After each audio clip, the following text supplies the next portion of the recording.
toutes et à tous et bienvenue sur FlashMath, des maths rapides et efficaces. Alors aujourd'hui, nous allons nous intéresser à l'agrandissement ou la réduction de figures et surtout comment se comporte l'aire d'une figure quand la figure elle est agrandie ou diminuée. Alors là ici, vous voyez, vous avez un carré de 1 cm de côté, donc c'est-à-dire 1 cm carré.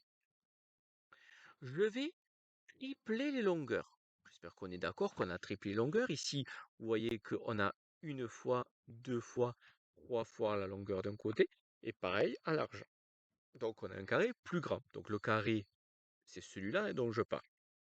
Maintenant, en termes d'air, combien de carrés de 1 cm carré on place à l'intérieur de ce grand carré? Réponse, on obtient 9. 9 carrés.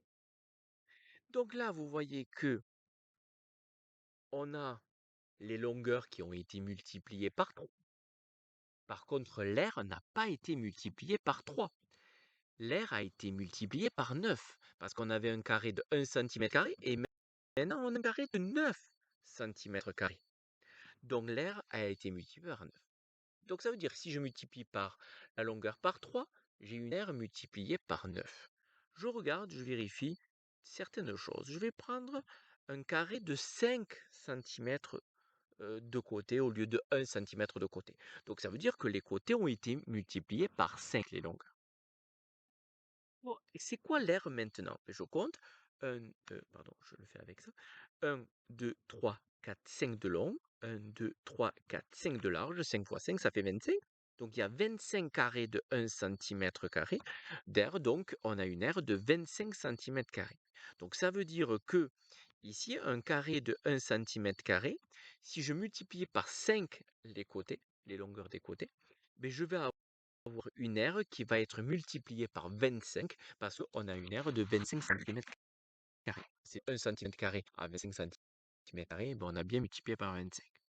Donc, maintenant, reformulons ce qu'on vient de dire. On a dit que, et je vais d'ailleurs, pour ça, prendre ici un fichier pour écrire. J'aurais pu l'ouvrir avant, c'est pas grave, ici. On a dit que si les longueurs, donc ici on a une longueur, la longueur 1 et la longueur 2. Si on les multiplie par 3, alors l'aire de la figure 1 par rapport à l'aire de la figure 2, elle aura été multipliée par 9.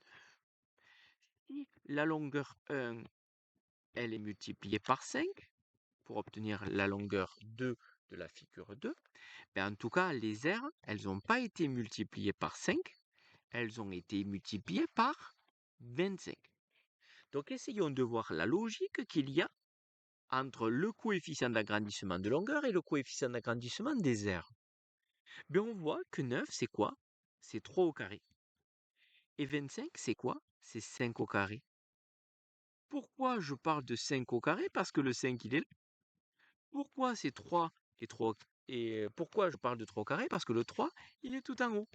Donc ça veut dire que si les longueurs sont multipliées, toutes les longueurs de la figure sont multipliées par 8, ben les aires, sans même faire l'expérience, elles seront multipliées par 8 au carré, c'est-à-dire 8 fois 8, 64. Donc on a une aire qui aura été multipliée par 64. Voilà.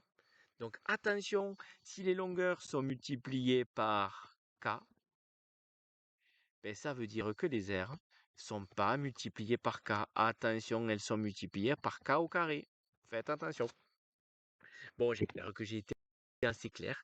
N'hésitez pas à mettre un j'aime, n'hésitez pas à vous abonner à ma chaîne et n'hésitez pas à mettre un commentaire.